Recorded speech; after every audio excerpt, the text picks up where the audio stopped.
太晚了，我送你回家好吗？哎，儿子，开车，我们去蛇山。这么晚了，去蛇山干什么？去看上海最美的夜景啊！山上冷，我们回家好不好？不回。婉清，别闹了，听话，这车是我的，你得听我的。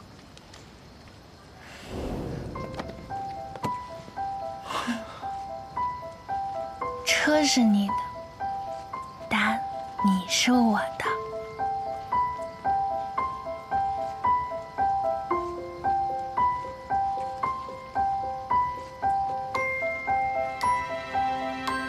朋友。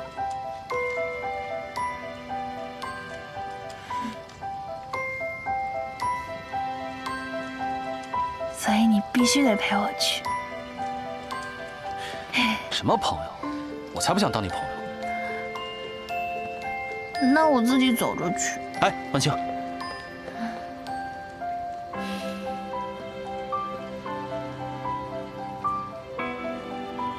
好，我陪你去。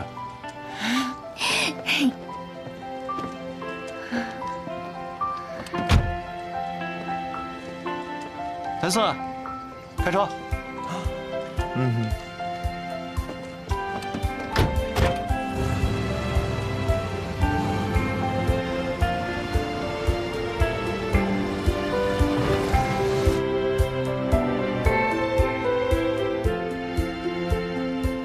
还是睡着了可爱些。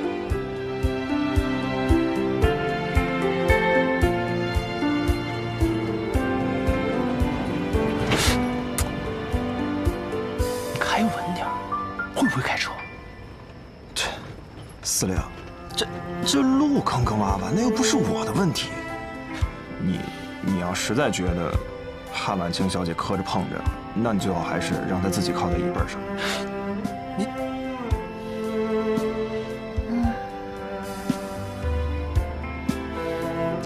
行，你开慢点啊。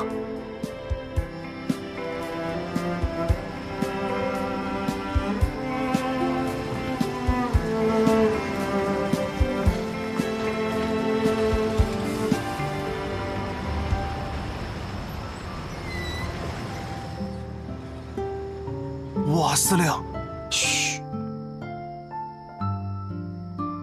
哦。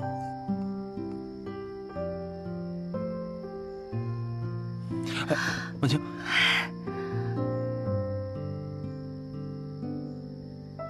哎，婉清。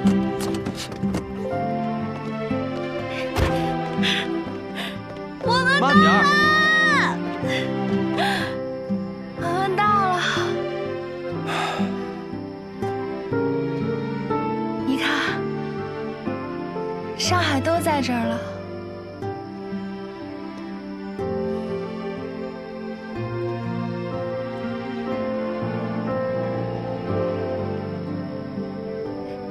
那是海关大楼，那是汇丰银行工部区，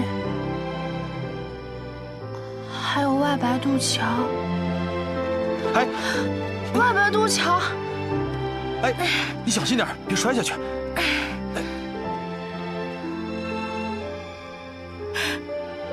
外白渡桥。上海。这里就是我的家。上海，我回来了！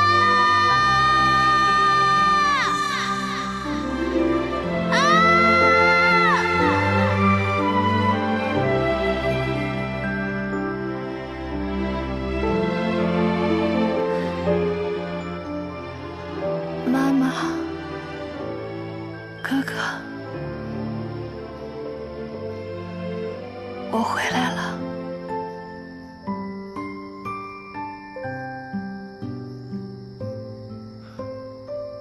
婉清，你看啊，这上海都是我的地盘。我向你保证，只要有我在，你一定会平平安安的。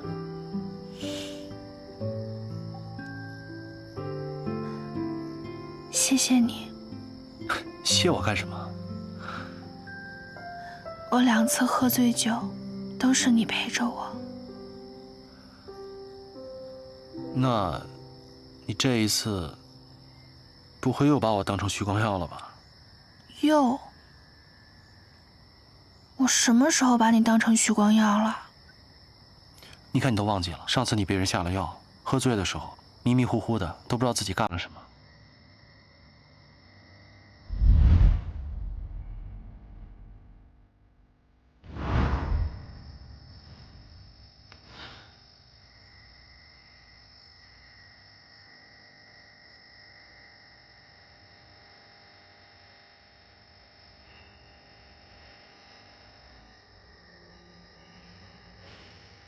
是像这样吗？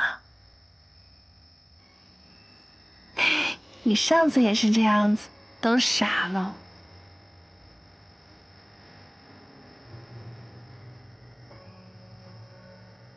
我就知道你是知道的，你是我的。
你这样坐了一夜啊？我可不敢睡，万一睡着了，被占便宜怎么办？占了便宜就想走啊？谁占你便宜啊？那昨天晚上我们都当着全上海的面儿亲了，想反悔啊？那你想干嘛？一辈子陪你吃生煎，看夜景，怎么样？那我们现在就是那种关系啦。哪种关系啊？就是一起吃饭、一起睡觉的关系呗。谁要和你一起睡觉？怎么，亲都亲了，不想承认吗？嗯？那你去我家向我爸爸提亲好不好？只要爸爸同意了，我们就能在一起了。你放心，我一定会让爸爸同意的。婉清，我现在还不能去你家提亲。为什么？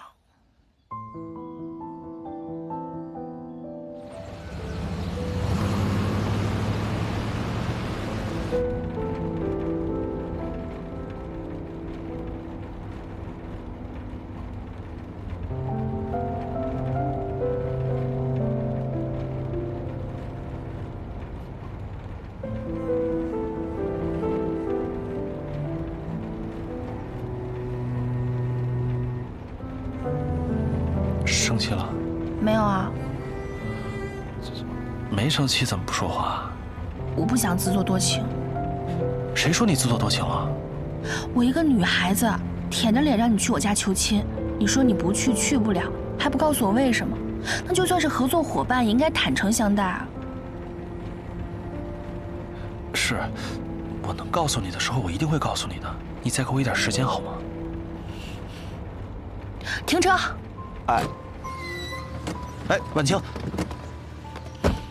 婉清，婉清，你先上车吧，你穿高跟鞋呢。你别管我。哎，你听我解释。那你解释一下，什么叫做该告诉我的时候？连我你都不能坦诚相待吗？我们现在已经是这种关系了。不是这个意思。那你什么意思？这个世界上还有你能相信的人吗？如果连我你都不相信，你还相信谁？哎，婉清，放开！婉清，你听我说。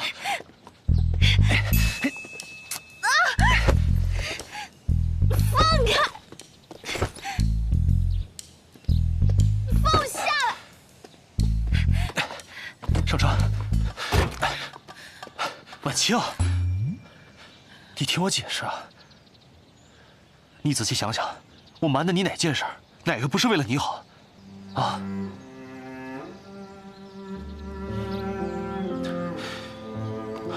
你想想，我让穆婉婷去当徐光耀的秘书，我事先也瞒着你了，但最后呢？最后赢家不还是你吗？我承认，我对你来说不是透明的，只是我不告诉你是有我的原因。我希望你能相信我，信任我。真正的信任，不是束缚对方，而是毫无猜忌。即便在你看不到的地方，你也依然愿意相信。我现在还有很重要的事情没有处理完，所以暂时不宜去提起。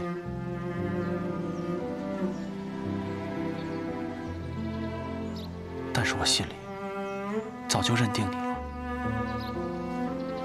我们漂泊10年才遇到彼此，我真的很珍惜。所以，能不能再给我点时间？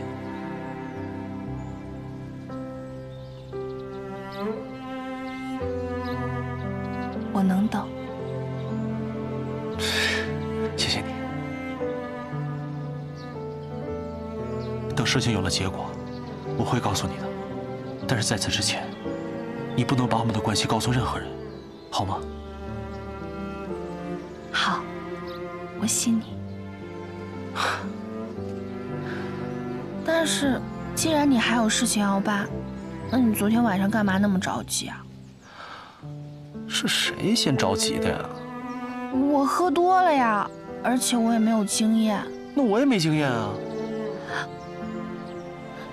我才不信！我也就是说说，不然也不能2次被你占便宜。我什么时候占你便宜了？嗯。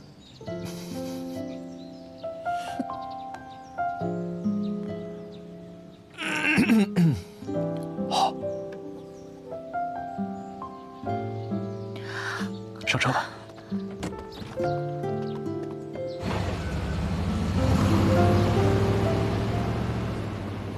司令，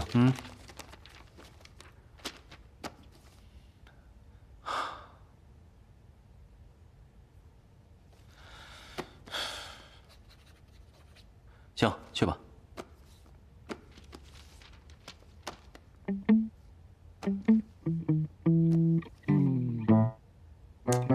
什么眼神？有屁放！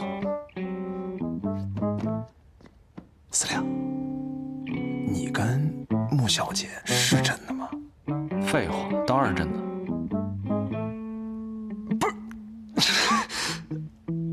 你俩不是一见面就掐吗？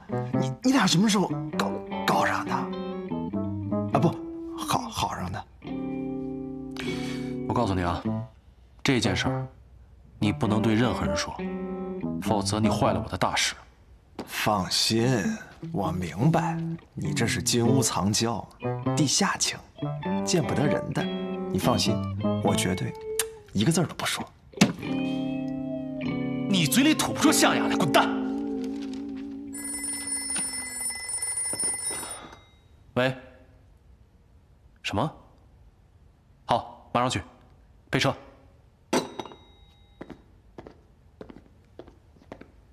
司令，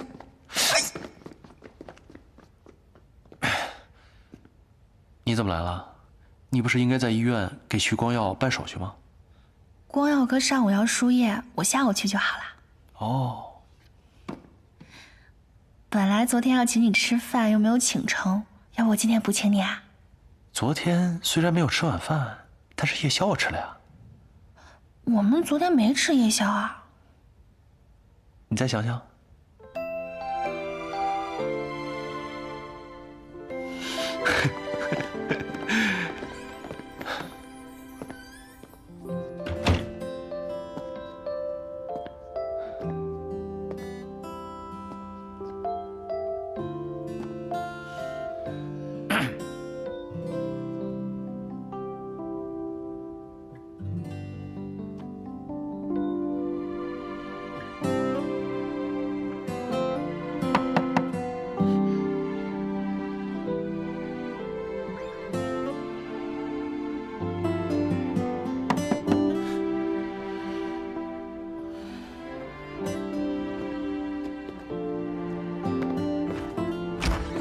你下边等着吧。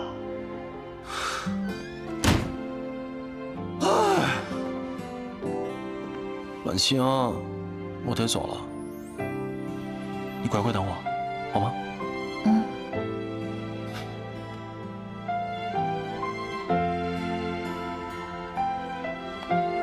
走了，等我。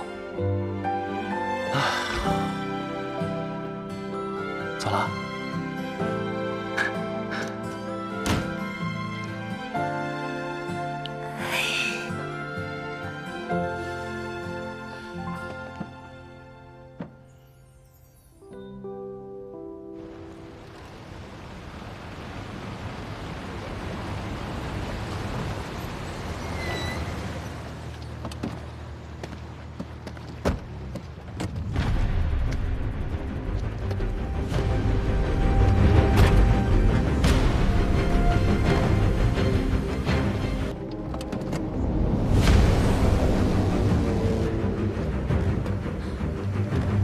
邢太太，你想干什么？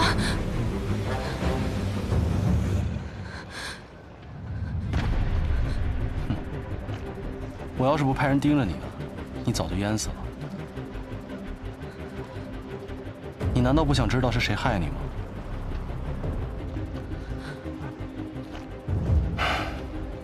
你跟我走，去见一个人。你应该见见他。关门。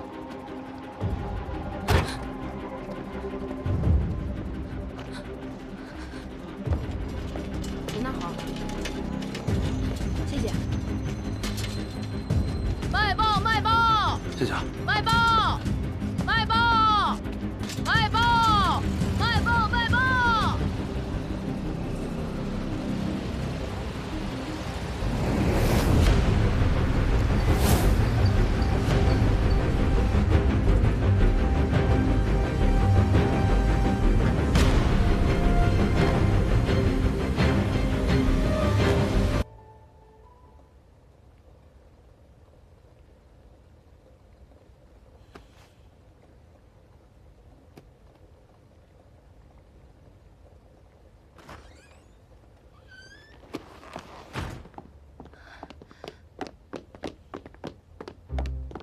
哎，婉清，你怎么这么晚还不回去啊？你下午干嘛去了？哎，怎么了？我下午看到穆婉婷在你车上。哦，你之前说有重要的事情，所以不能跟我提亲，不会是跟她有关吧？嗯。你不会是想金屋藏娇吧？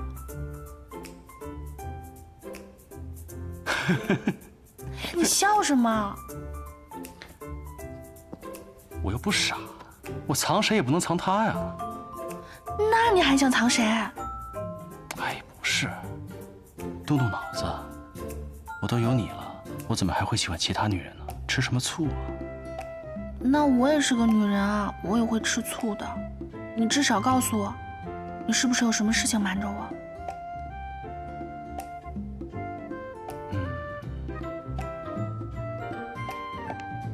不会是出什么事了吧？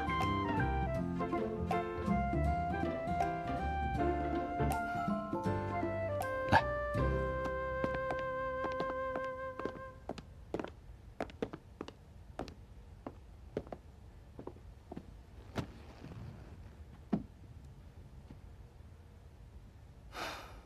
本来想等事情更有把握我再告诉你，但既然你看见了，我如果不说，你可能会乱想。到底怎么了？害死你哥哥的凶手另有其人。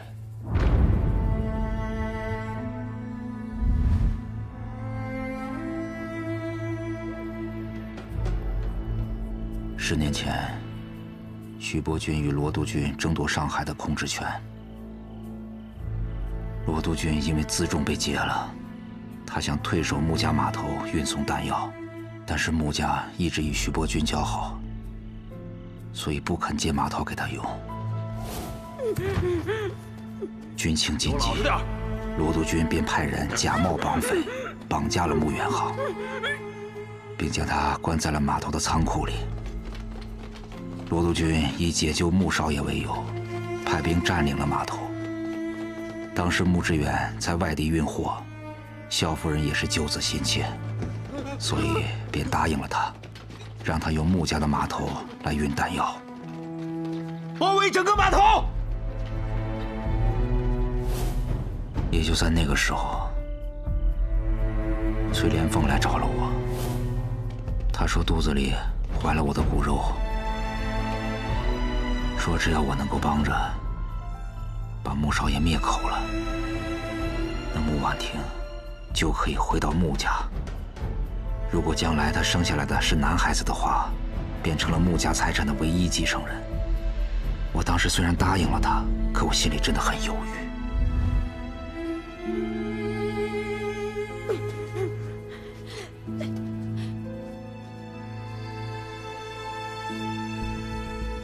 谁知道，没等我下手，徐伯钧就动用火炮，开始轰炸码头了。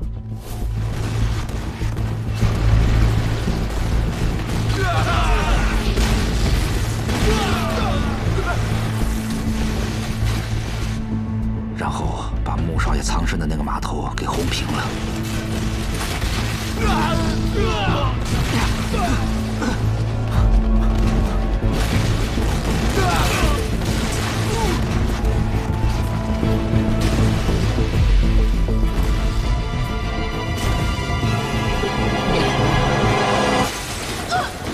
穆少爷也当场身亡了。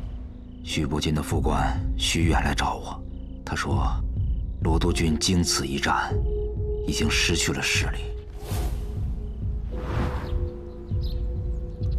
罗督军现在大势已去，只要你一口咬定穆远航的死就是他罗督军所为，我们徐督军一定会保你荣华富贵。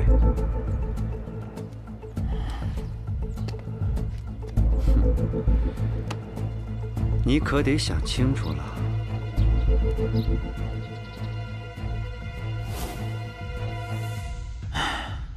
我当时昏了头，也没有别的办法，所以就答应了。在徐伯钧的授意下，我趁乱进入了已经被炸毁的仓库，找到了穆远航的尸首，并且在他的胸口又补了2枪。而且我把他的手表向后拨了2个小时。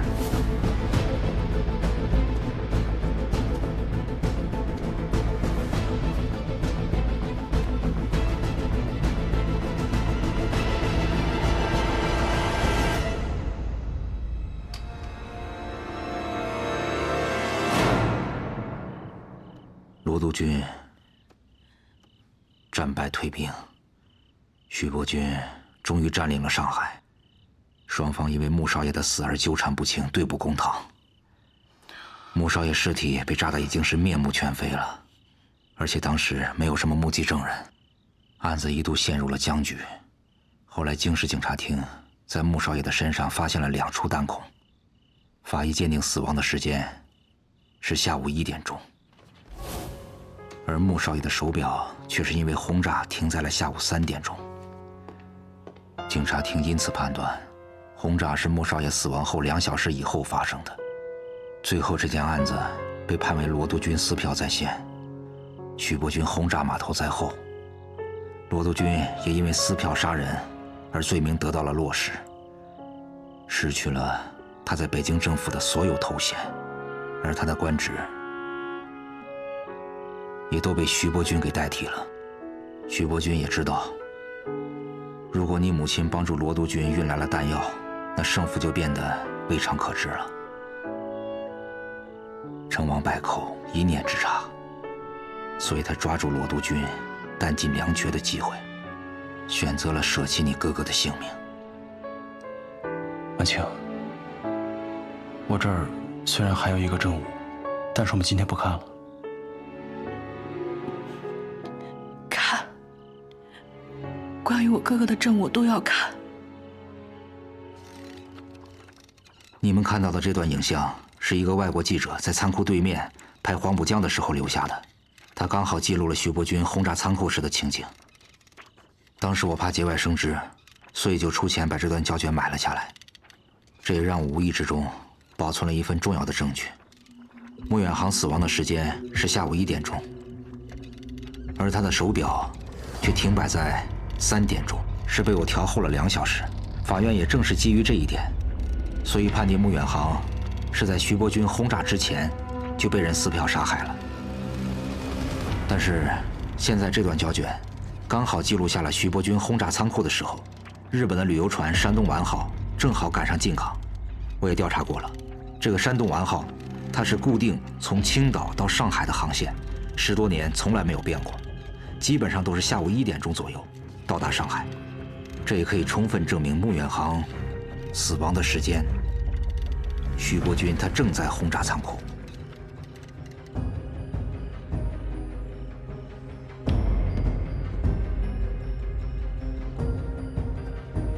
这份胶卷被你保存在租界银行的保险箱内10年，你应该知道它的分量。那你为什么自己宁愿去死，也不把它拿出来威胁徐伯钧，保住自己的命呢？这一点也正是我想提醒你的。你不要以为有了这份证据，你就可以扳倒徐伯钧。我告诉你，就凭你一个上海司令的身份，你做不到的。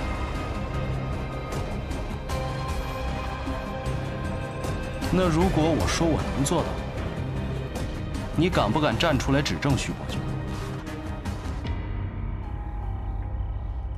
玄莲，没事。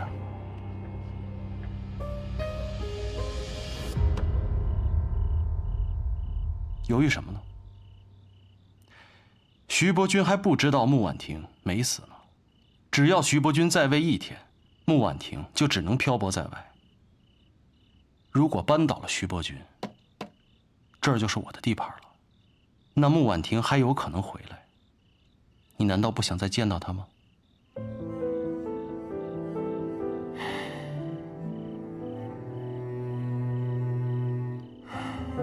好，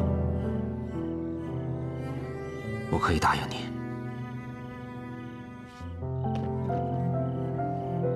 反正我已经是死过1次的人了，我出庭作证。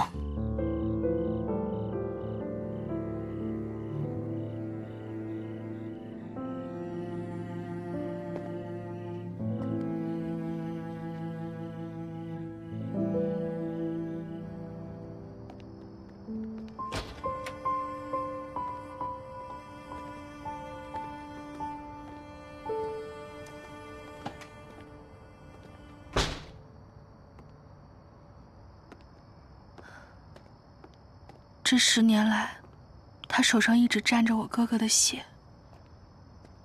他是怎么做到和我爸爸做朋友的？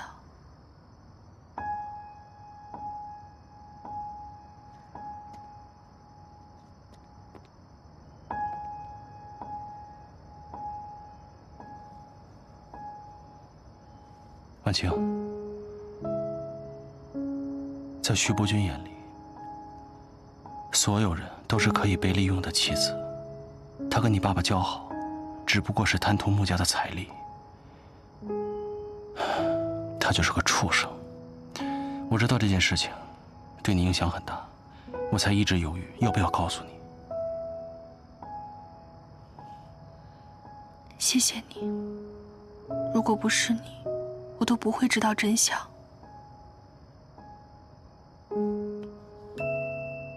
傻瓜，我不仅要让你知道真相，我还会替你讨回公道。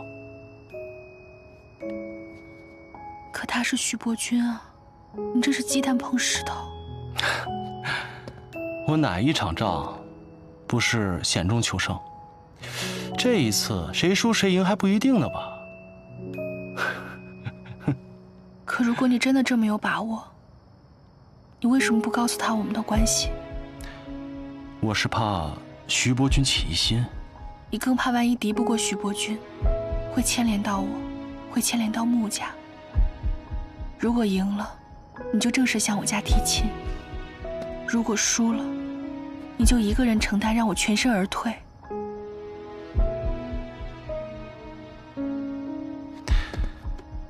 婉清，我和他之间终有一战，所以即便没有你哥哥的事情，我们都不可能维持下去的。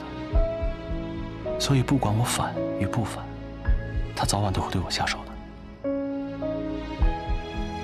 所以你说的一辈子，是赢了才有一辈子，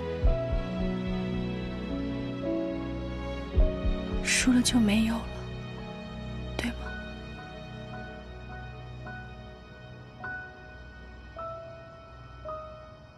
我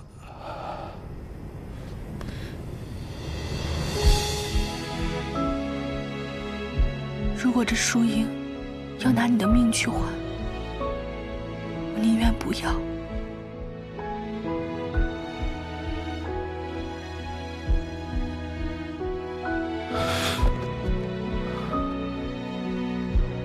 傻瓜，你放心，我一定会扳倒徐伯钧，我也一定会向穆家提亲，说好了一辈子，一天都不会少，啊！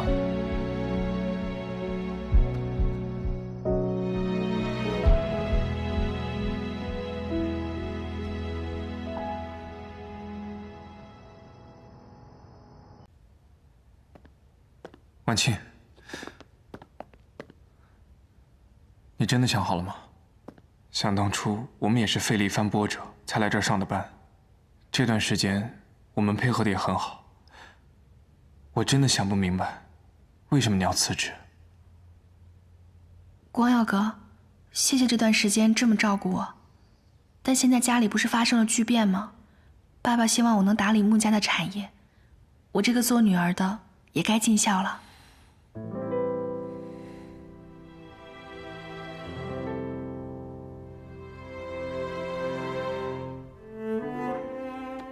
婉清，我怎么觉得这2天你对我的态度好像不太一样？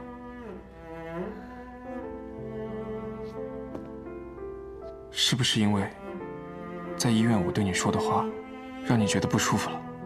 当然不是啊，但我已经想好了，你就不用再劝我了。我家的老宅子也快修好了，现在你又辞职，我以后是不是很难见到你了？我们这不是各自都在忙各自的事情吗？没有天天见面很正常。好吧，看来你心意已定，那就听你的。只是以后碰到事情，可千万不要忘记我这个哥哥，好吗？好，那我先走了，爸爸还在等我。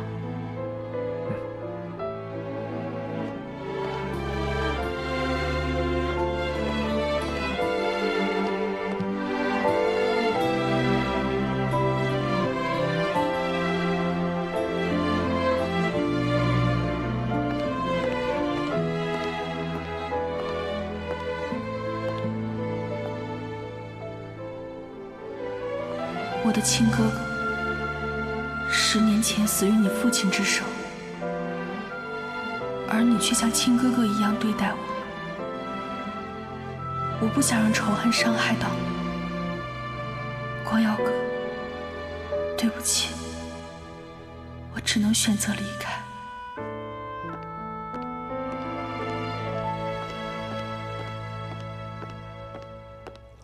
我谭某和日本商会素无来往，不知道这次所为何事啊？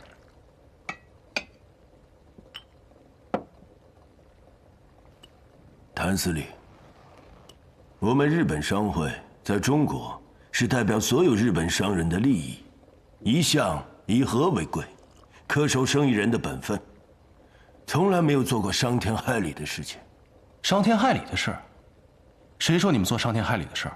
这是诽谤，你可以告他们的。既然谭司令也认为我们是守规矩的，那不知谭司令对近日我们与穆家的风波如何看待啊？我呀是个行伍之人，不懂生意。谭司令，有时候旁观者清，我想请您给评评理。但说无妨。我们的洋沙又好又便宜，市场销路很好，这确实影响了一些土沙厂的经营。但是做生意嘛，就是大浪淘沙，要想不被市场淘汰，就要不断进步，与市场保持一致。你说对吗？有道理。但是穆家却不肯改良自己的技术，恶意与我们竞争，煽动工人闹事，扰乱市场的价格，挖我们的墙角。即便穆家是上海的大亨，我们是外来的，但是市场是平等的。如此排外，恶意搞垮物美价廉的洋沙厂，这是让上海所有的老百姓都得不到实惠啊！穆家这次做的确实过了，但是山下先生，这棉纱的生意呢，我不太懂，而且不归我们司令部管，所以我也是爱莫能助啊。谭司令，我此次来找您，是有一笔生意想和您一块儿做。山下先生，你有什么生意可以跟我做啊？不瞒您说，此次办洋纱厂，沪上很多大佬都已经入了股的，但是穆家坏了规矩，洋纱厂现在办不成了。但是我不能失信。我想从青岛运洋纱到上海来售卖，算起成本，要比自己建纱厂还划算。但是这上海毕竟是谭司令的地盘，所有港口码头都由谭司令的民团把守。我想请谭司令开个绿灯，让我们畅通无阻。当然，我自然不会亏待你的。你的意思是，只要我让你们把货运到上海，我就有钱赚，对吗？谭司令果然是聪明人，一点就懂。好，这有钱不赚是傻子。你尽管运，你运得越多，我就赚得越多。以后你就是我的财神爷了。谭司令，合作愉快。合作愉快。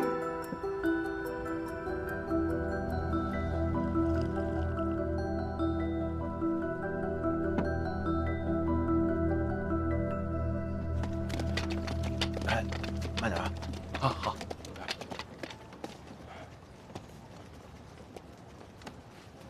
山下先生，司令让我们过来帮您卸货。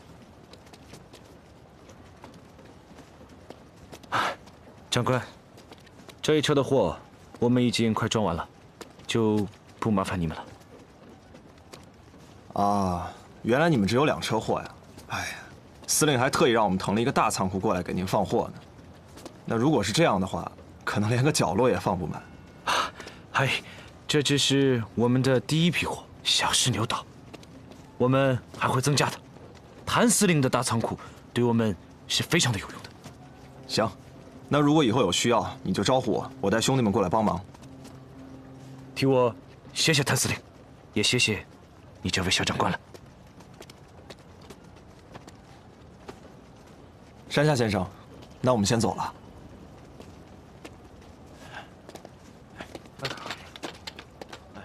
来马齐了。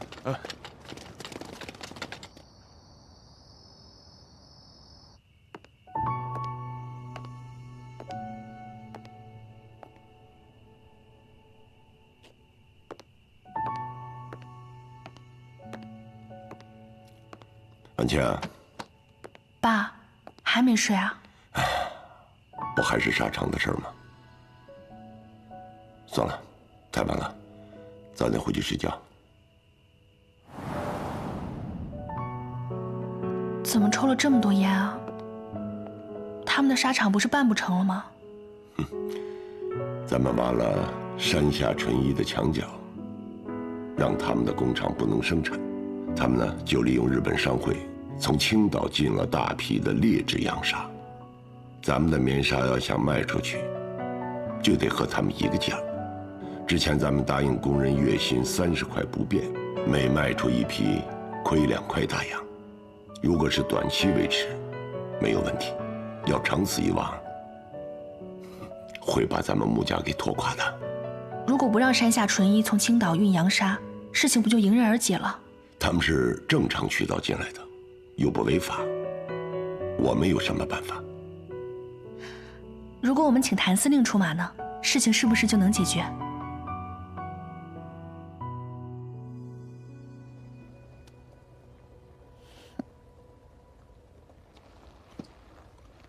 你知道这个事情，你不告诉我？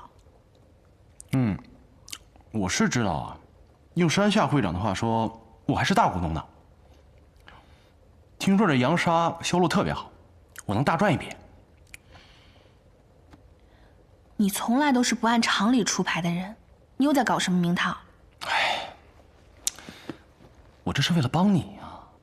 正所谓不入虎穴，焉得虎子；知己知彼，百战百胜。你要相信我，我这可是身在曹营，心在汉。那以后关系到我穆家的事情，你能不能和我商量一下？你不会生我气了吧？那你准备怎么对付山下纯一啊？你听，这会儿他正在骂我呢。他那个人诡计多端，知道你使坏，肯定还背有一手，你要小心一点啊。放心吧，我的穆大小姐，来，放心吧，我心里有数。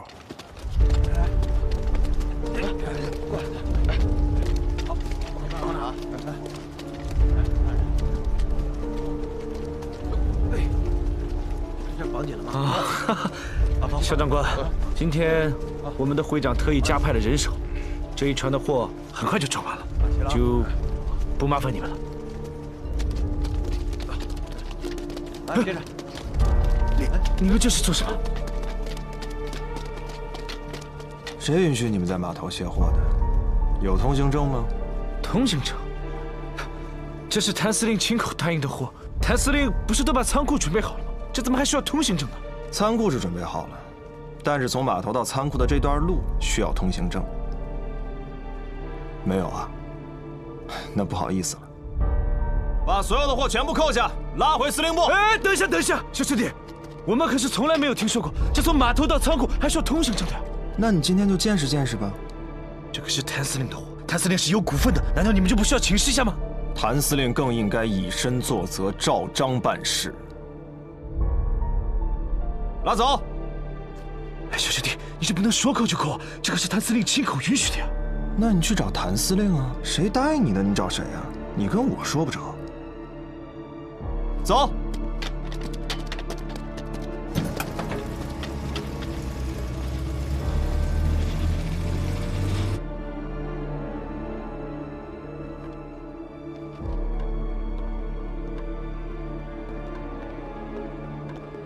司令，山下先生到了。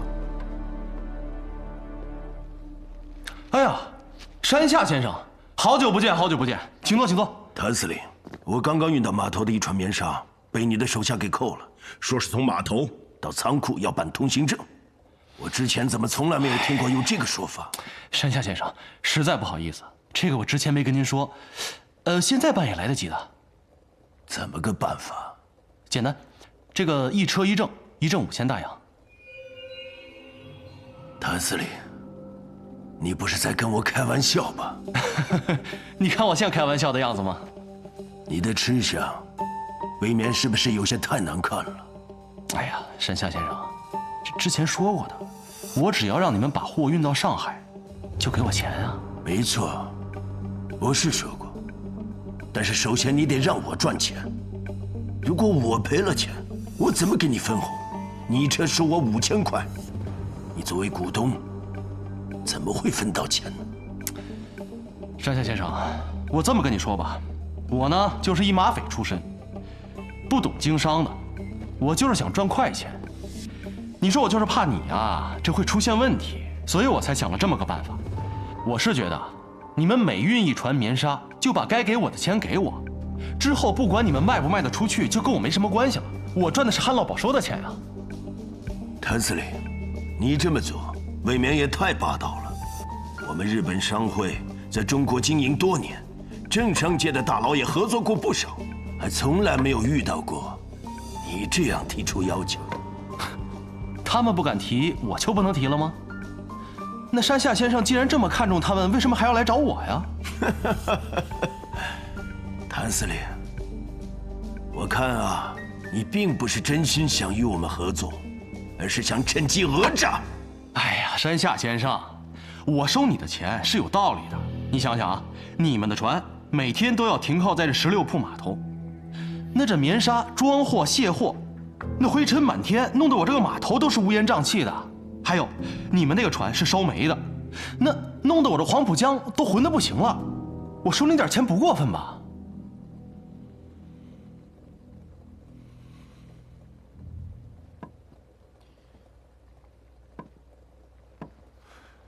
这样，我们各退一步。我们答应办通行证，一车500块，如何？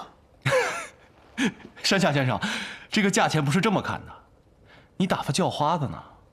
我知道你们日本人有的是钱，你们那商会大楼盖的比我们这司令部可高级多了，这点钱小意思。哼，我们即便有钱，也不能成为被你敲诈勒索的对象。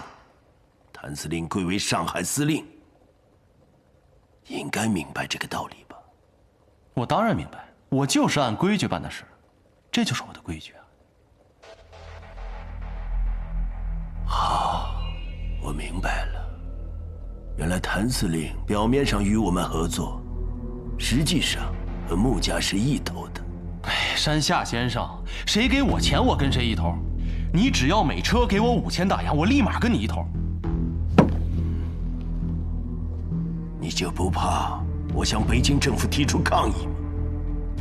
去吧，反正他们也不管我，我也没办法呀。要是我不出这笔钱呢？哎呀，不出这个钱，好办，你来多少我扣多少。我部队人多，需要用到棉纱的地方也多的是。再不行，我还可以卖出去，换点军饷，里外都不吃亏呀。好，那我们就看一看，最后到底是谁吃亏。再会。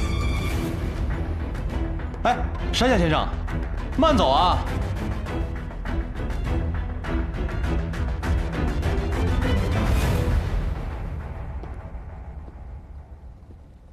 司令，我看您把山下先生气得够呛。哼，我这是给他留着面子呢。这要是闹得太大，不太好收场，不然我今天能给他气死在这儿。要说气人的功夫，那您是1等1的。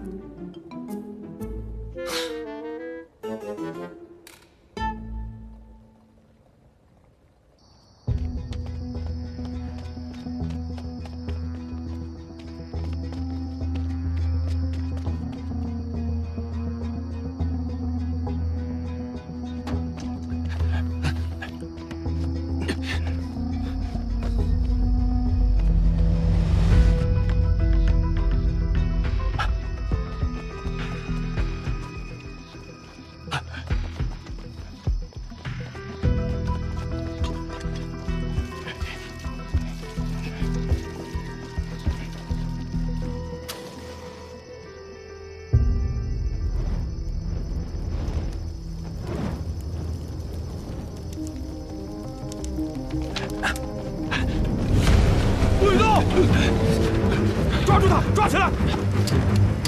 放我们走，否则我就开枪了。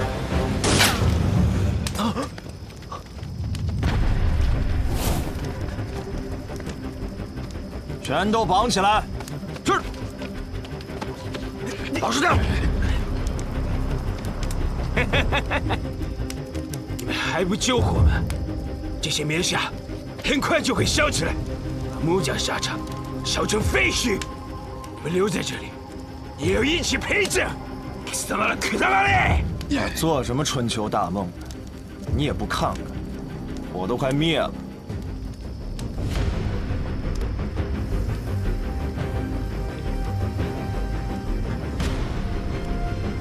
我有骨头的，阿丽丽！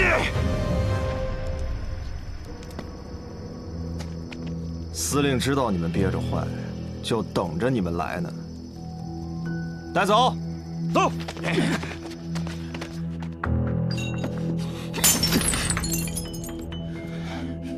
太玄林，看着，一马都西，莫修卡。一个小小的上海司令，竟然敢这么嚣张，自然有人会治他的。哎，介绍你来。上夜奇才，大家都有介绍，一定要把记录好。长得漂亮，又厉害，真是没想到。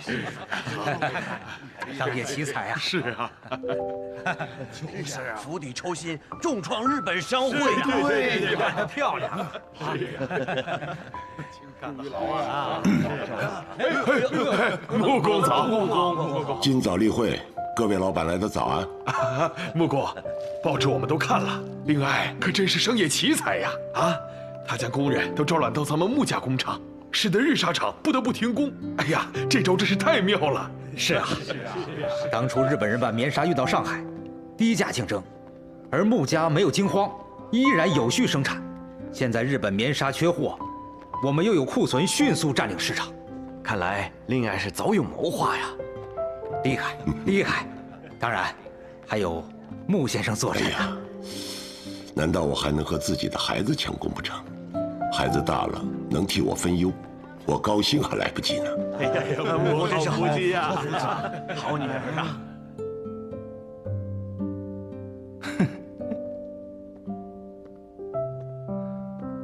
唉，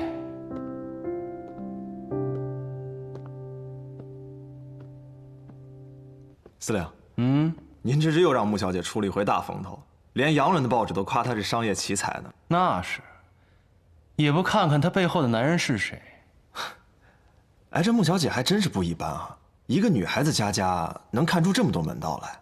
哼，这女孩子毕竟是女孩子，跟我比可能还差点，但是她有一点不得不说，她选男人的眼光真的厉害。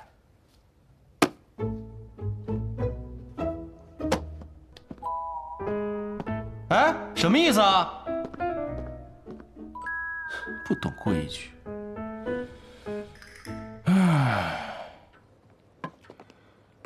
安强，这次和日本商会的较量，多亏了你的主意，穆家才没有被击垮。你有经商之才，爸爸很是欣慰。我们穆家后继有人了，爸爸想让你独挑大梁，历练历练。爸，您的意思是？我想逐步把穆家的生意交给你管理，等时机成熟了，再全部交给你。那您呢？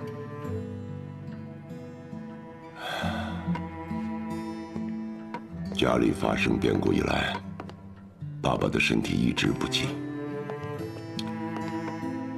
整夜都不能入睡。我想到法源寺去吃斋念佛，调养一下身体，也让自己的心情平静平静。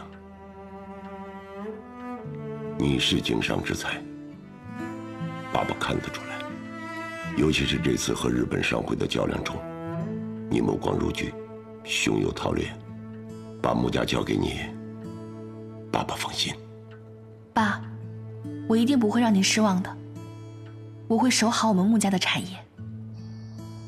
徐督军，谭玄林为了穆家，竟然敢坑我们日本商会，这在历任的上海司令当中，可是头一回。你就不担心谭玄林与穆家越走越近，脱离了督军府的掣肘，将上海占为己有吗？山下先生提醒的是，这谭玄林确实不可小觑。他先是抓住了我们的把柄，成立了民团，现在又和穆家好的穿一条裤子。要是再这样下去，这上海就真成了谭家的地盘。徐督军，10年前若不是我们出手相助，恐怕你也没有那么容易战胜罗督军，一举上位。当然，您事后也给了我们丰厚的回报，奠定了我们日本商会这10几年发展的基础。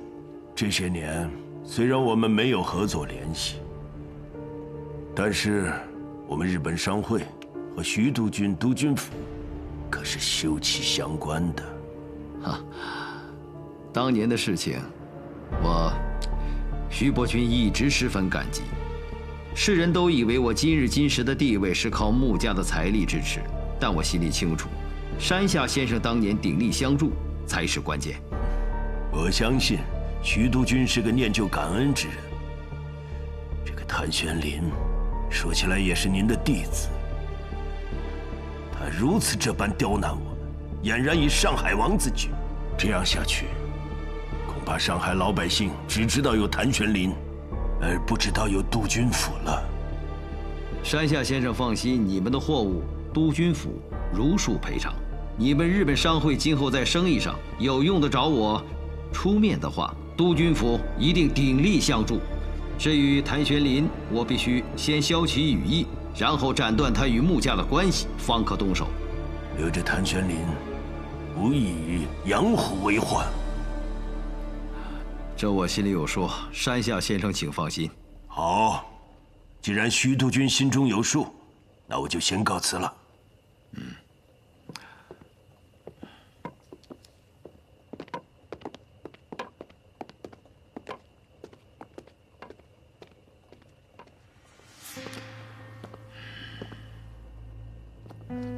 进来。是。上海的老宅子修好了吗？已经差不多了，等打扫完毕之后就可以入住。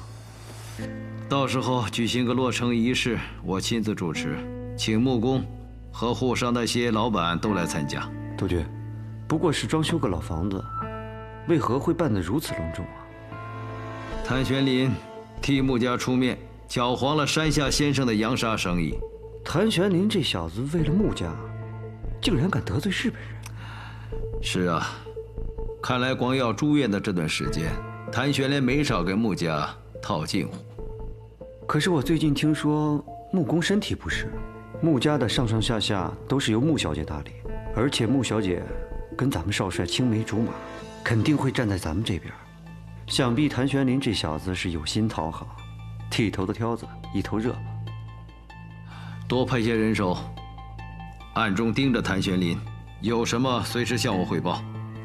该是向穆公提起2家儿女亲事的时候了。当时联姻被谭玄林搅了局，这一次借老宅子落成仪式的机会，我亲自向穆公提亲。是。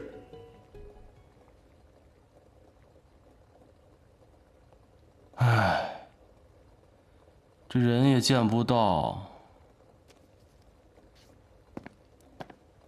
这夜宵也吃不着。怎么了，司令？想吃宵夜了？我给你买去。有事儿说，没事儿滚。有事儿。廖先生来了。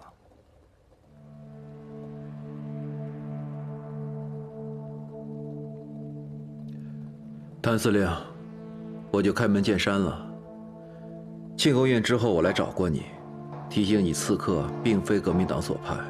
可为什么在结案的时候，你还是把这笔账算在了革命党头上？六叔，因为当时一时没查明真相，也没有真相的线索，所以是没查明白，还是不愿查？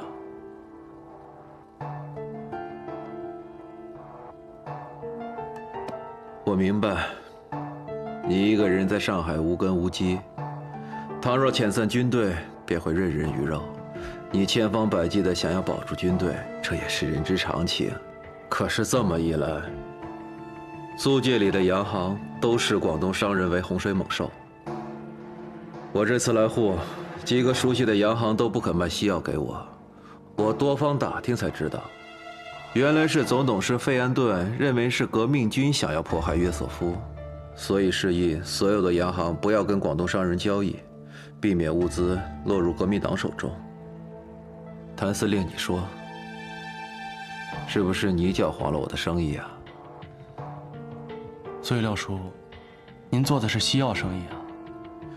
你也知道，当年我在你父亲手下当的是军医，所以西药生意也算是老本行。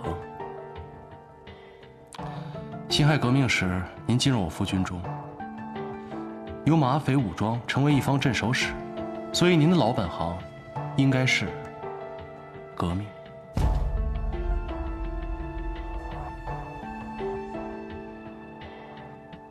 谭司令怀疑我是革命党。廖叔，咱们打开天窗说亮话吧。当年，您为我们谭家军仗义直言，对我也是多有照顾。所以，即便您是革命党，我也不会抓您。廖叔，您想要什么？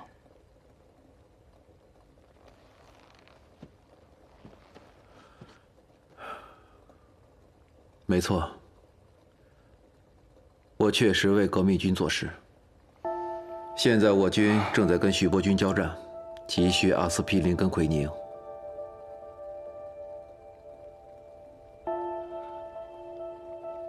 廖叔，这些都是管制药物，如果被人发现，我会背上通敌的罪名。其实上次我来找你的时候，就想告诉你，你们谭家除了你以外，都死于军阀混战。你一个15岁的孩子，带着几千人靠冲锋陷阵讨生活。那许伯钧、罗炳文，可曾对你有过一丝的怜悯？我不需要他们的怜悯，我自己的我可以拿回来。那你有没有想过，你想要的到底是什么？我相信凭你的实力，有朝一日取代徐伯钧也不是不可能。可取代了之后又如何呢？你方唱罢我登场，踩着黎民百姓的鲜血尸骨爬到高位，然后等着被下一场的血雨腥风再掀翻。那你这个谭督军和徐督军、罗督军又有什么区别呢？对，廖叔，你说的对。但是我又能怎么样呢？我为了我的兄弟们争一个好前程，我有错吗？我还是没明白，您到底要什么？我只想为天下人争一个好世道。现在革命军在前线浴血奋战，为的不是自己，是为了把百姓从军阀混战的轮回中拯救出来。可他们现在因为没有西药，受了伤只能等死。谭司令，你为了保住你的军队耍些手段，这无可厚非。可是你却断了我前方千万将士的生路啊！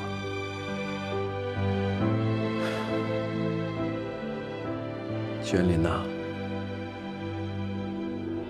为众人实心者，不可使其暴毙于风雪。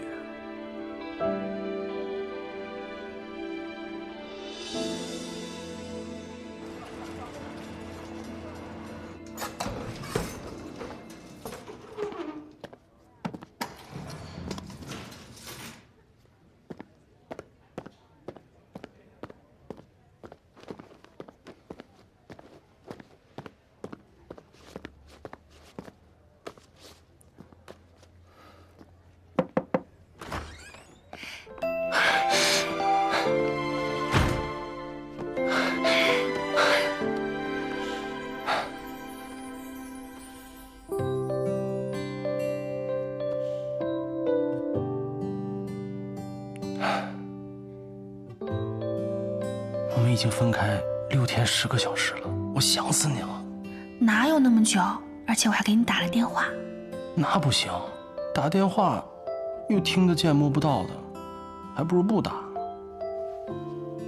那这是你说的，我以后就不给你打电话了。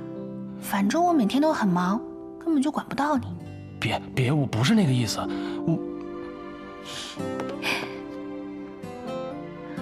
我开玩笑的，我巴不得天天都见到你。但是就像你说的呀，我们现在在紧要关头，为了扳倒徐伯钧，我们必须要忍耐。是啊，我真希望这一天能赶紧到来，这样我就可以光明正大的把你娶进门，不用这么偷偷摸摸的了。你今天为什么会来这里见我啊？哦，我是要去工部局，你们华商总会离这儿也不远，而且这里是租界，所以徐伯钧的眼线根本进不来。去工部局？民团出什么事了？啊，没有，我去找费安顿，让他给我介绍几个西药厂商，去买点西药。买西药？你明明知道我爸爸就是卖西药的，为什么不找我？没有，就是看你最近太忙了，不想麻烦你。你麻烦我不是应该的吗？是。你是不是有什么事情瞒着我？没有啊，没有。那你告诉我你要买什么药？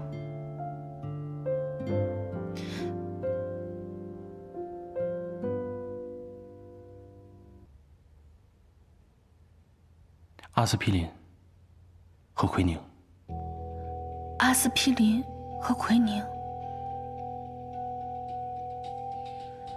这2种药都是管制药品，而且是前线作战部队常用的。你要给谁买啊？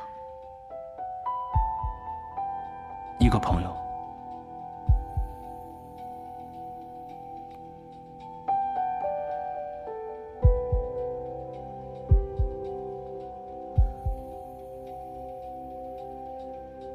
南边的朋友。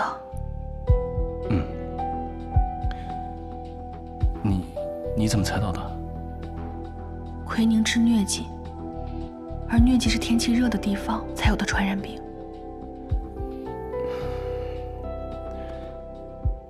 婉清，我不瞒你了，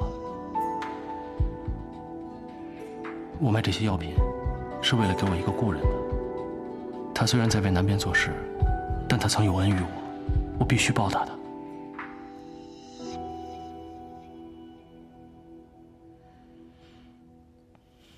有恩必须要报，这个药我来帮你买。好。好了，那公司还有很多事情，我就先走了。哎，别啊，这么快就走了？我还没报够呢。我们刚才不是才报过吗？你现在又不在司令部上班，我又见不到你，你也不管我。那我怎么样才算管你呢？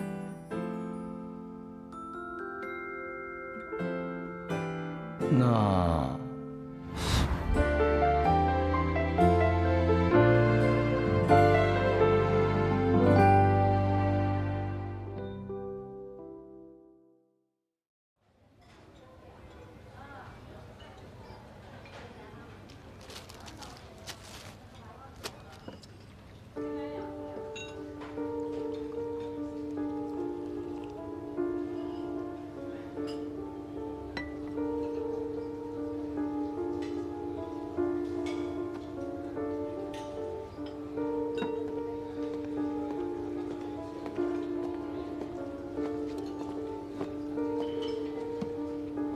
廖先生，药都已经准备好了，阿司匹林和奎宁各10箱，明天就可以运走。不安全吗？安全，放心吧，司令亲自去验货，不会有问题的。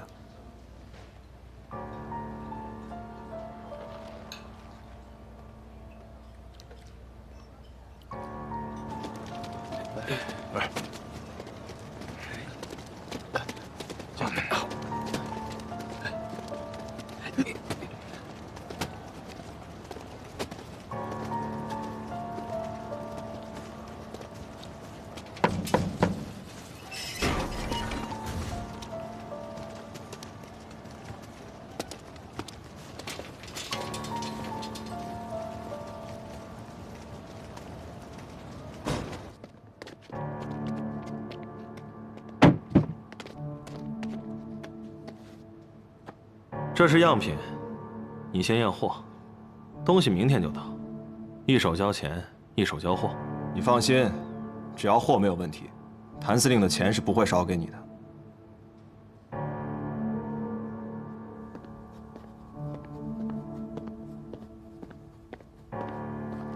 少帅，督军绝密电报。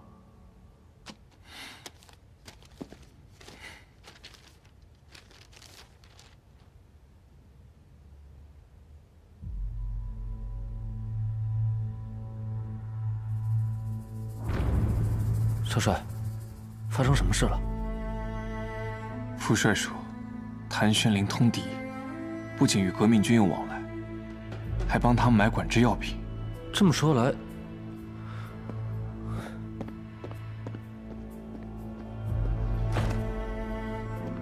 来，司令部庆功宴晚上那2个革命党刺客，说不定还真跟谭司令有关系。督军一直让我们抓谭司令的把柄，这个时候就是最好的时机。副帅说，探子已经查到，他们明天在外滩码头交接，要我带着宪兵去抓现行。督军这是为了把功劳留给您，一旦谭玄龄被抓到了把柄，他这上海司令也当不成了，到头来这位子还不是您的。看来副帅并不信任我，一直派着探子盯着谭玄龄。少帅，谭玄龄这个人向来狡诈，督军这么做也是有备无患啊。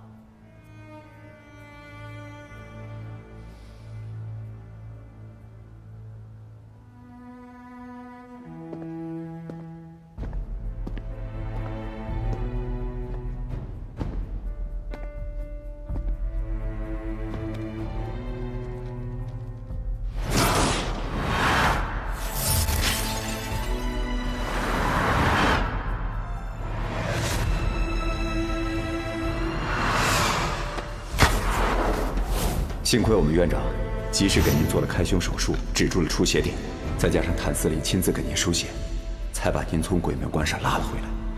谭司令给我输血了？对啊，输了600毫升呢。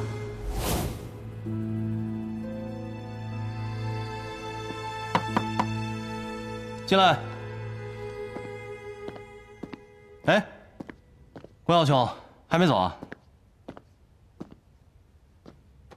我家的老宅修缮好了，刚才光顾着和徐成对宾客名单了，忘了时间。谭司令这么晚了还没有休息啊？公务这么忙？嗨，什么公务不公务的？我这儿没有家，所以吃住啊都在司令部，不像你财大气粗的。听说你们家那老宅占地足足10几亩啊，而且还引了这个黄浦江的水，修了荷花池。落成了，一定要请我去啊！那是自然。哦，对了，谭司令明天有事吗？明天？哦，明天我要出去一趟。怎么，你有事儿啊？哦，没什么。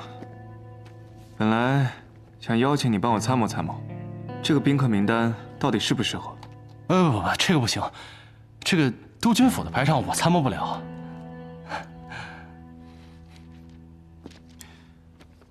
那希望老宅落成一事，谭司令可不要缺席啊！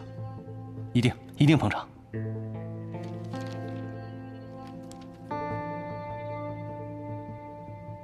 你还有事儿吗？我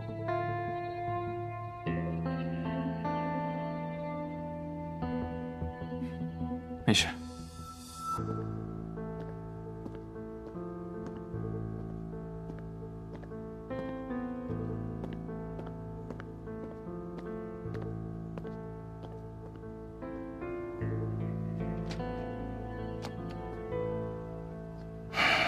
司令，徐督办这么晚来找你，这到底是要干嘛呀？他这是心软了。如果他不是徐伯钧的儿子，或许我们能成为好兄弟。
老夫，帮我谢谢谭司令。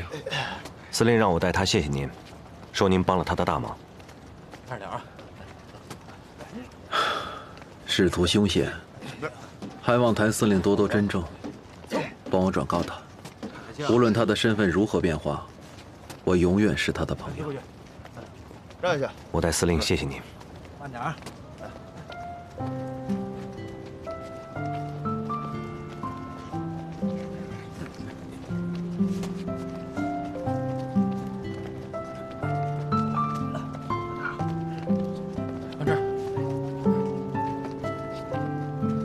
走，回商会。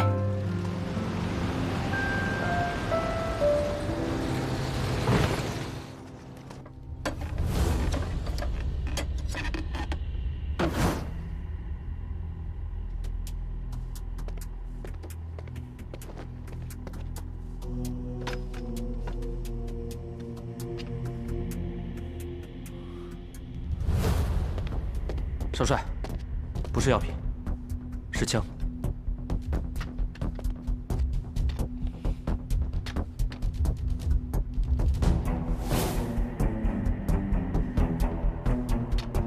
天津机器局隶属于裴督军，专供于裴家军队。他们的枪为什么在你这儿？既然知道是裴家的产业，那您管的是不是太宽了？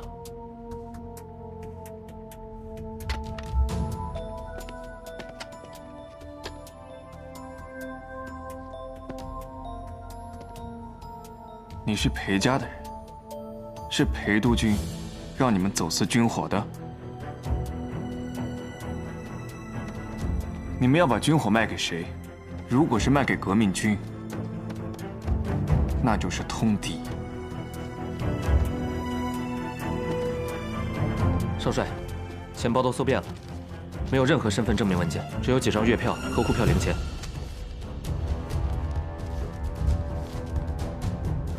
你做了假身份、假简历，并且把你的月票换成了银元和沪票，为的就是方便能够在上海使用。但是，你还留了一点月票的原因，是因为等事情结束之后，坐火车回广州，到时候你会需要月票零钱坐黄包车，银元找不开，沪票也用不到。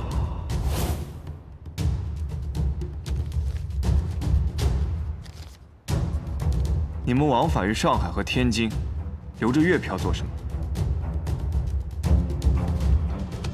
我有理由怀疑，你们去过广州。如果你不把原因交代清楚，那我就只好把你们关起来慢慢查。到时候查出什么，连累了你们裴督军，你自己看着办。徐少帅，我能和您单独谈谈吗？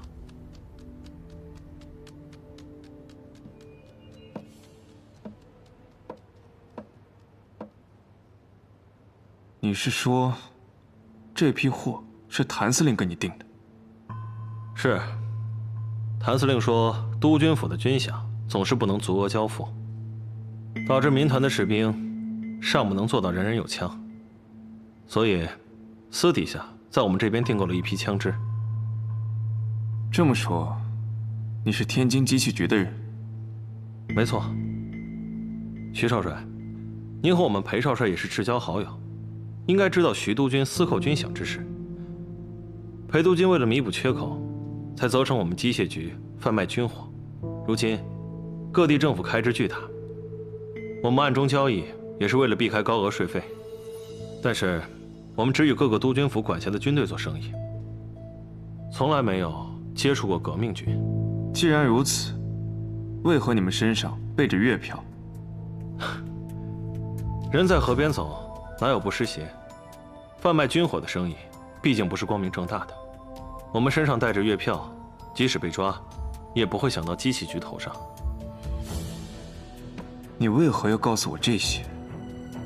徐督军与裴督军现在共同掌权，您与裴少帅又是好友，我给您说明缘由，是省得大水冲了龙王庙，引起不必要的误会。那身上带月票，是你想的？小的哪有这等心思？是督军府嘱咐的。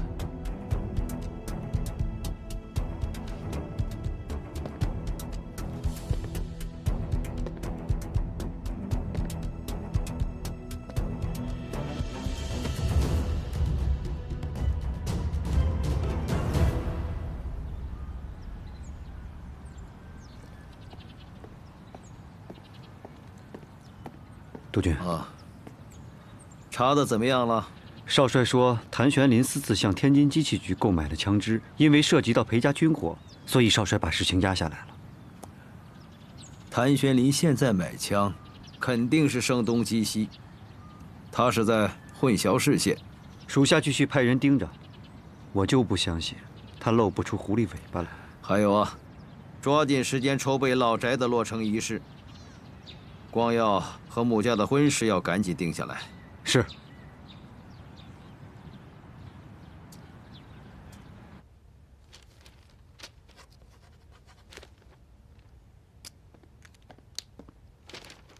司令，这是徐督办交给你的。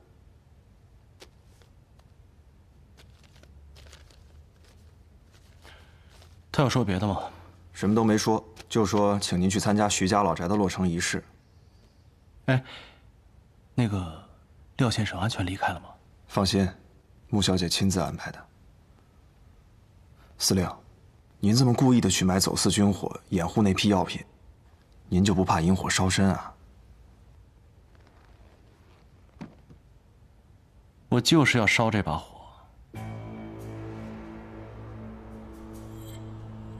前段时间，有个人给我介绍了一批走私军火的人，我去跟他们谈生意的时候，偶尔发现，这帮人身上也有月票。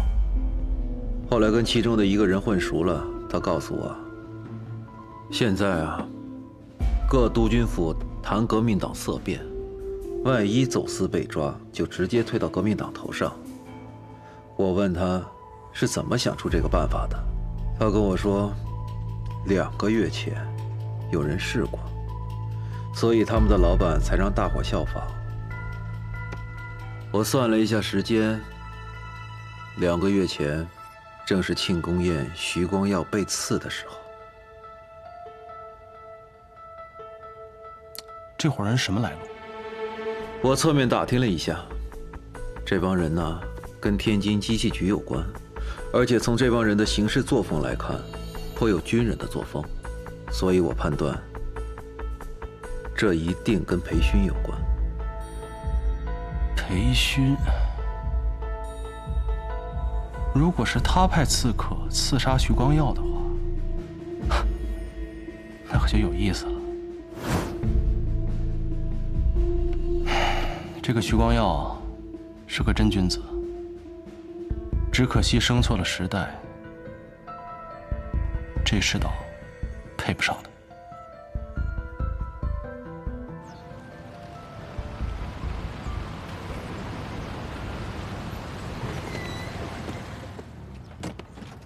督军，哦，你怎么站在这里啊？也不怕着凉啊？父亲舟车劳顿，儿子当然应该出来迎接。知道你孝顺啊。谭玄林是否通敌一案，你就不用再查了，我派别人去查。是儿子办事不力，请父亲责罚。哎呀，责罚倒不必了，不过这次还有更重要的事情要征求你的同意。父亲有什么事需要征求儿子的同意？我先看看啊。这几块太湖石都是从宜兴新运过来的，池塘的水也都疏浚了，引了黄浦江的活水进来，养了您最喜欢的睡莲，还有锦鲤。鱼戏莲叶间，倒也不失为一景。看起来费了不少心思啊，修得不错。父亲喜欢就好。对了，父亲，有什么事需要和儿子商量吗？来，咱们坐下再说。好啊。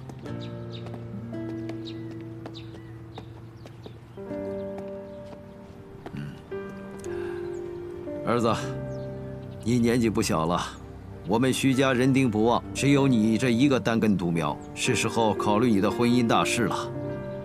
父亲怎么会突然想起我的婚姻大事？现在南边战局未定，我确实没有心思考虑这个。你没心思，那就由我替你考虑。父亲，你觉得婉清这个姑娘怎么样？父亲，是想向穆家提亲吗？我跟穆公早有联姻之意，现在穆公将产业交给婉清，婉清一个女孩子独立支撑家业颇为不易。如果有督军府做靠山，对她对我们都有好处。不过，不知道你是否对他有意，所以想来问问你的想法。婉清秀外慧中，又与我是青梅竹马，我自然是喜欢。不过什么？不过我私下有跟他表达过好感，但他没有给我回应。儿子，这婚姻大事向来都是父母之命，媒妁之言，哪有私相授受的道理？况且婉清是千金小姐，不是平民百姓家的野丫头，你这样私下示好，太过于轻浮，应该由家里正式提亲才对。怪不得这几天他对我有点生分，原来是怪我对他唐突了。莫急，落成仪式上，我把穆家的所有人都请过来，你的婚事我向穆公提起。你能替婉清不顾生死的去挡枪，我就不相信穆公他会不答应这门亲事。谢谢父亲。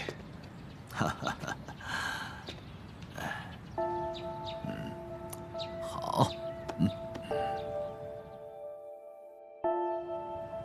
环境挺好的，真大，多谢多谢啊！好，徐督办，恭喜啊！欢迎欢迎，好，里边请。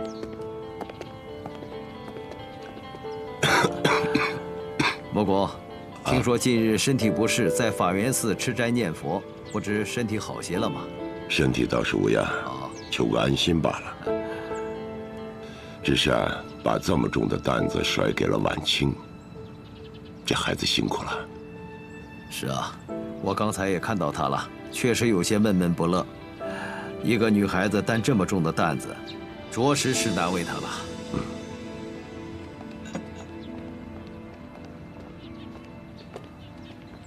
关耀兄，恭贺乔迁之喜啊！多谢谭司令。谭司令，我们关耀今天可是双喜临门呢。哦，还有什么喜事啊？说出来让我听听，我也沾沾喜气儿。那我就不瞒谭司令了，父亲要替我向穆家求亲。啊？这么突然啊？谭司令到时候记得，一定要来喝我和婉清的喜酒啊！啊，好，那我先跟徐督军打个招呼。里面请。好。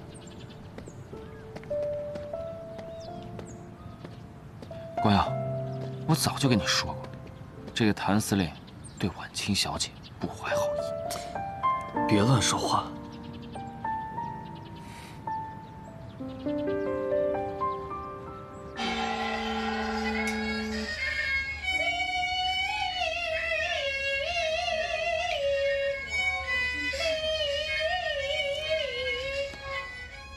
莫公，早就听说你是这沪上有名的票友。哎，怎么样？一会儿和蓝老板合作一出《龙凤呈祥》如何？你听我这嗓子，今天就不在督军府丢丑了。蓝老板的《龙凤呈祥》可谓一绝，今天唱也是为了讨个好的彩头。光耀今年虚岁25，去年在陆军总部当了1年的参谋。如今在沪上任职，也算是独当一面了。不过这一个人过日子总不是个事情，我想是该给他讨一门亲事了。俗话说得好，成家立业，男人嘛，总得有个家，做事才有底气。听督军的意思是，光耀贤侄看上我们家婉清了。婉清这孩子得体大方，又跟光耀做过秘书，两人情投意合，很是般配。是啊，婉清和光耀从小便相识，青梅竹马。光耀呢，又是这样的人品才华，能够有光耀帮衬，我放心了。好。爸，我这才刚接手穆家的生意，千头万绪的，而且沙场还在亏损，我实在无心考虑婚事。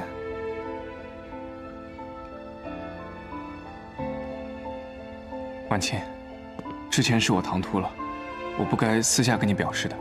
父亲已经责怪过我了，我向你赔个不是。这么说，婉清，光耀已经提过这件事情了。婉清，这么大的事情，为什么不告诉老爸？婉清啊，他人品大家都看到眼里了，私定终身，与理不合。婉清啊，你拒绝光耀是对的，这小子他没规矩，不能让他轻易得手啊！哈哈哈。徐伯伯，爸，我之前拒绝光耀哥呢，倒不是因为唐突。之前穆家舞会，我们把联姻的事情暂时搁置下来，是因为当时战事紧急，我们怕有损督军府的名誉。但是现在这南方的战事更紧了，如果重提婚事，只怕会遭人诟病啊。不，我倒不这么认为，我倒认为恰恰是缘分到了。如果当时那个事情成了，光耀就错过你这个真正的穆家小姐了。哈哈哈，这是命中注定，你们俩要成就一段姻缘。这只怕有人嚼舌根，说督军府不打理军事。怎么会呢？时局不稳，徐穆两家更应该相互帮衬。穆公啊，你看这小两口真是一对璧人。哈哈哈哈！是，督军啊，我就这么一个女儿，能够得到督军府的垂青，是我女儿莫大的荣幸啊！穆公你放心啊！今后婉清就是我督军府的少奶奶，凡事有督军府为她撑腰。穆公，我看择日不如撞日，不如咱们趁热打铁，订婚仪式就安排在下月初8，那是个移婚嫁的黄道吉日。好，能够得到督军府的垂青，那也是我们家婉清的荣耀，听督军的安排。好，来，喝茶。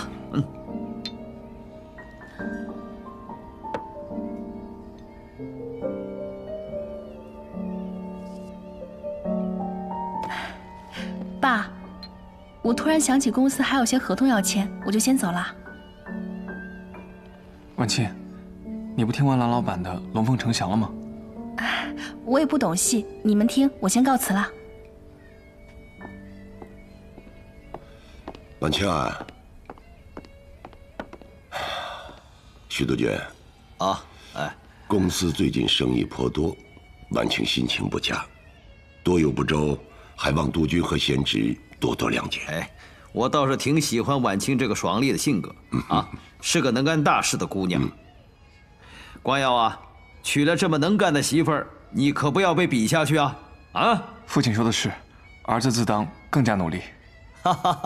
好，走，听戏去。好，请。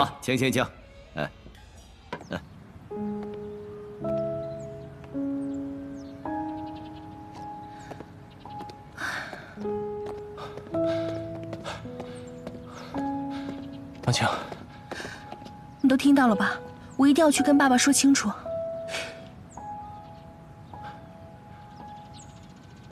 别轻举妄动，我有办法。那个小报记者叫什么来着？哪一家？就是那个刊登徐光耀和裴少军的那个照片的那个。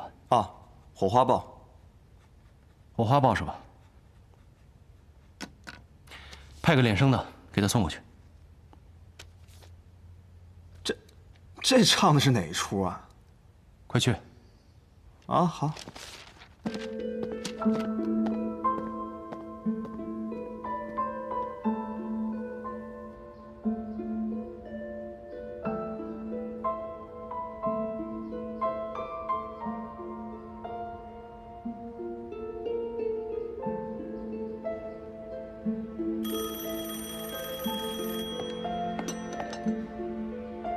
喂，明天10点，老地方见。你想到办法了？还是见面再说吧。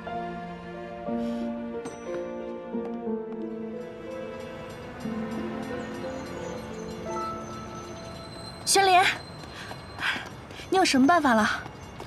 事出紧急，我觉得现在硬顶不是办法。你要不然先答应，就当是权宜之计。婚姻大事怎么可能是权宜之计啊？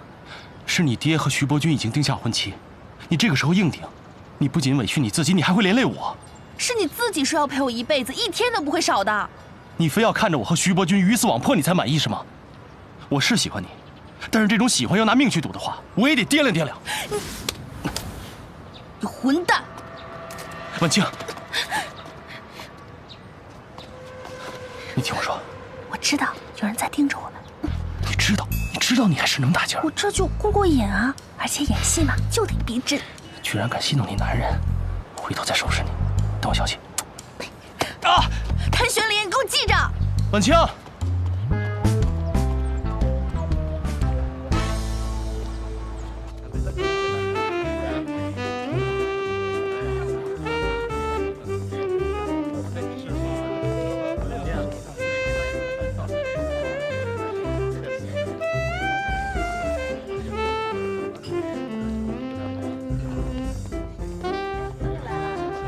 光耀，怎么喝这么多？昨天晚清，戏都没听完就走了。我感觉他不是很想和我定情。既然穆公已经答应了，想必他不会食言。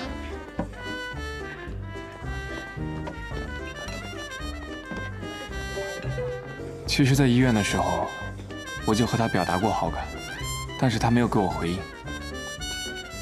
还逐渐疏远我。我猜不透他在想什么。我觉得还是找他问清楚比较好。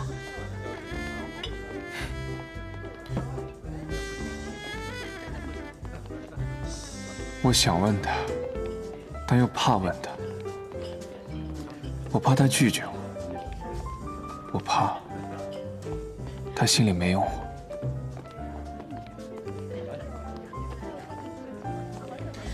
你们说，我要是装傻，把他娶进门，用一辈子去保护他，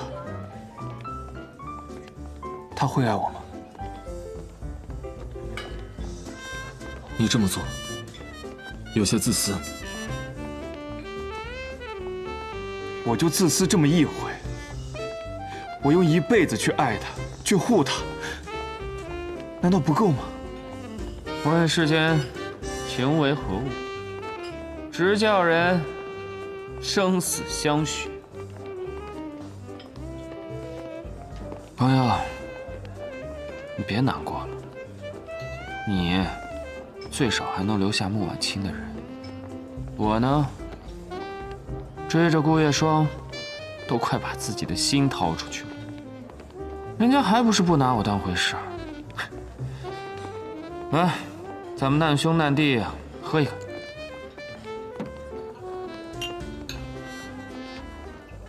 光耀，我也陪你一个。哎，老裴，你在这儿凑什么热闹？我和光耀喝酒，这叫同是天涯沦落人。你的谭桑榆上赶着往上贴，你就别凑热闹。你别开我玩笑。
各位贵宾，我唱的不是很专业，让大家见笑了。其实呢，我并不是一名专业的歌手，而只是一个名不见经传的女学生。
这人家姑娘对你深情表白，你就把人撂台上不管了？你这也太不厚道了！我是真的没想到他会在众目睽睽之下这样。这别的不说，谭桑榆这胆量还真叫人佩服。你说人家女孩为了你回回主动，脸都不要了，就是一石猴子也该精诚所至，金石为开了吧？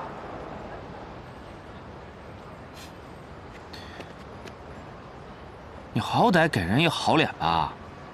你知道像我们这样回回主动追人的人有多苦吗？都像你似的，捂都捂不热乎，那我们还活不活了？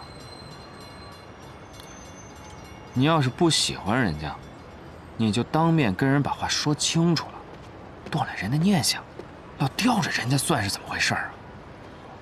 其实我不讨厌他。可以说不讨厌，那就是喜欢喽。少君，要是喜欢人家，又何必躲着他呢？到时候真寒了他的心，等他离你远去，你就该追悔莫及了。没错，也许他远离我才是安全的。从小到大，我想做的事，我想保护的人，从来都是事与愿违。不是，那不应该啊！我记得谭桑榆之前说过，说你在北京学生游行的时候，还救过不少人。这不还救过他吗？那是他根本就不知道后来发生了什么。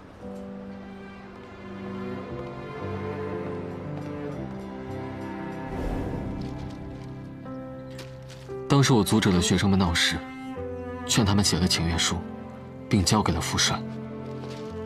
副帅却背地里将请愿书上签名的学生一个不落的抓进了监狱。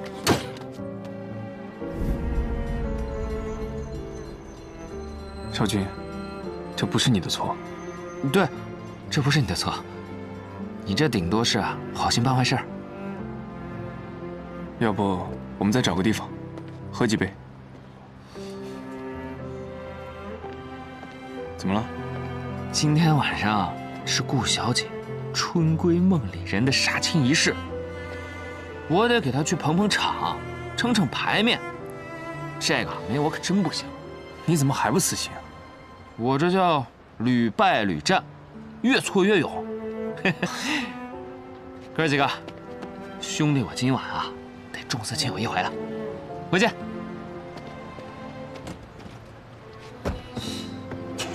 要不我们再找个地方喝几杯？好啊。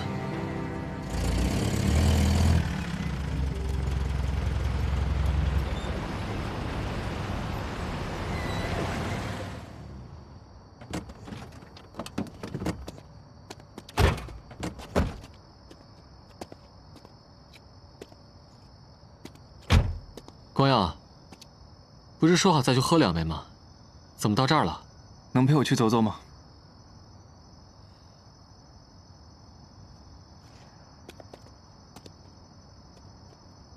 还在为婚事烦恼吗？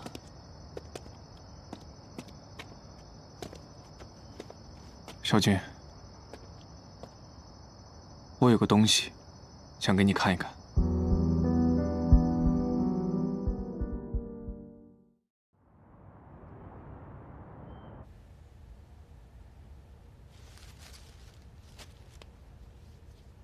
顾小姐，你这也太辛苦了，连着都拍了20几个小时了，眼睛都熬红了。这刚拍完还要参加杀青仪式，导演也太狠了。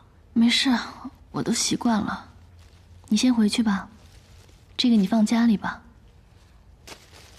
好吧，那我先回去了。嗯。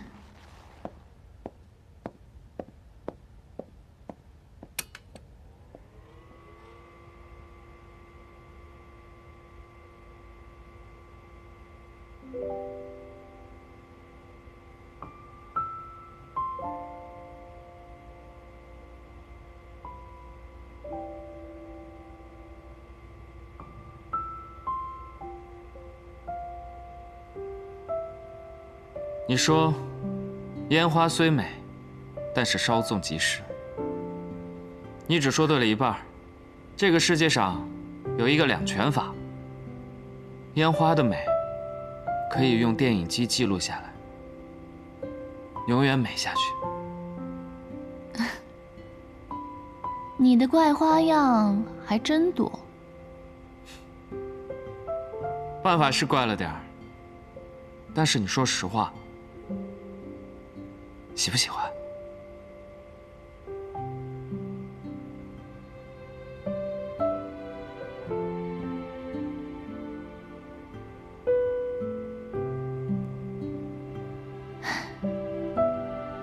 这份礼物我收下了，谢谢你。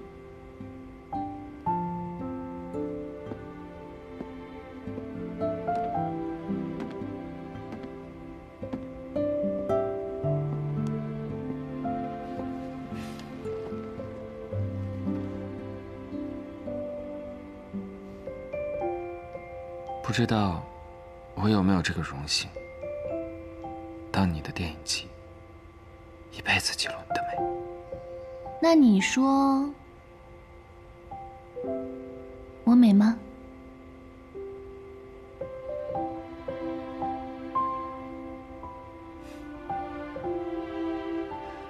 美，当然美。翩若惊鸿，皎若游龙，沉鱼落雁，闭月羞花。我看啊，那也不如你想的美。我在你这儿吃的闭门羹啊，都快要把我撑死了，你就不能有点同情心啊？好吧，你今天的这份礼物很特别，我很喜欢。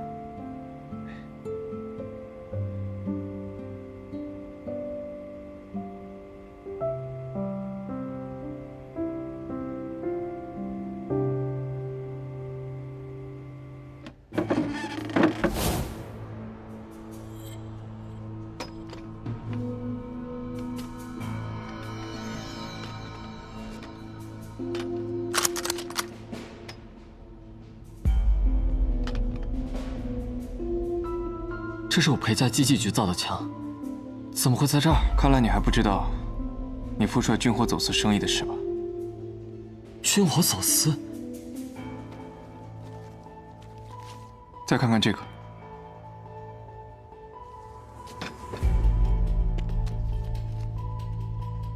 负责走私的是天津机器局的人，他们亲口告诉我，为了避免暴露身份，他们随身会携带几张月票，一旦被发现，便可推给革命军，避免连累督军府。你是不是也觉得这种情形似曾相识？不可能！你仔细想想，如果当时那名刺客被认定是谭司令的人，那么我父帅一定会对谭玄龄下手，误信北京权力之争。你父帅便可趁机掌握实权。若是认定是革命军的人，那么我父帅一定会调集大军，与革命军决一死战。你裴家出兵压力骤减，无论是哪一种情况，都对你父帅有利。只是没想到，我的命这么大。我会回北京把事情查清楚。如果真的是我父帅做的，我再向你负荆请罪。少军，少军，这件事你知，我知，我不会告诉我父帅，也不会告诉任何人。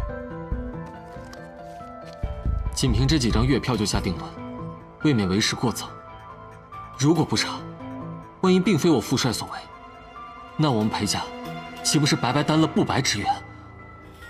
你要查，我不拦你。我只是希望我们这件事，到我们两个就好了。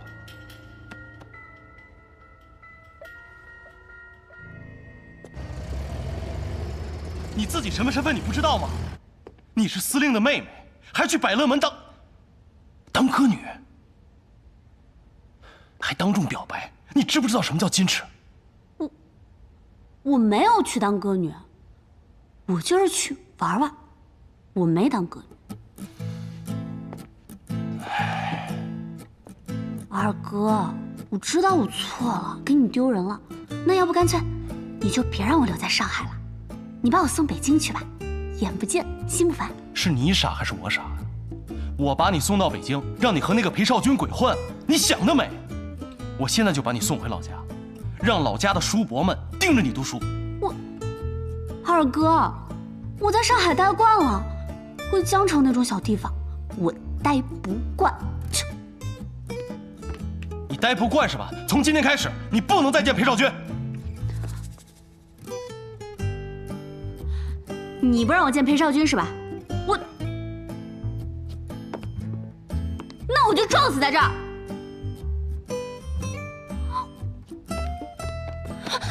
你别拦我！你别拦我！你让我撞啊！你别拦我！让我撞啊！让我撞！撞呀！让我撞啊！你今天要不给我撞死在这儿，你永远都不能见他。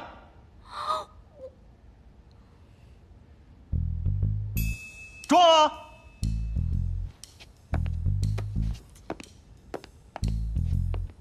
二哥，我就是想离自己喜欢的人近一点。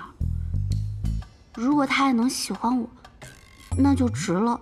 什么丢不丢人的呀？其实也没什么，罪不至死嘛。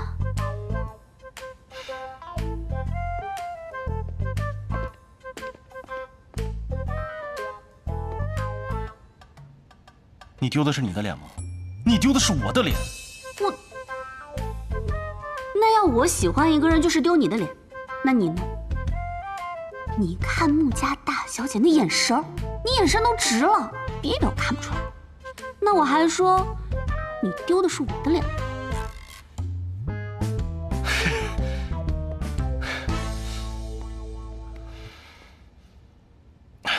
谭森，把他送学校，不准让他出校门，放假送回老家。是。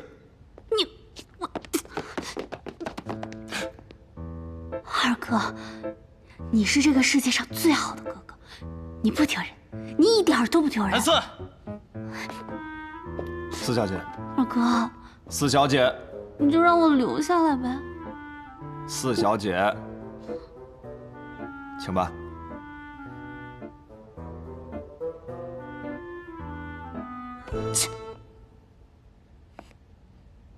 火花报重磅消息：穆家小姐穆婉清即将成为督军府少奶奶，却与上海司令谭玄龄关系暧昧。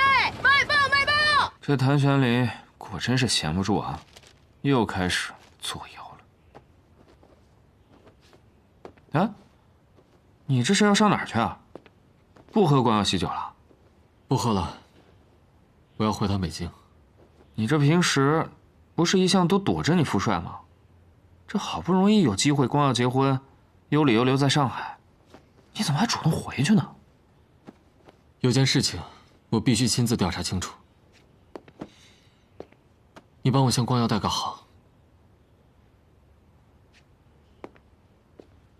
你们这一个个的都是怎么了？奇奇怪怪的。唉。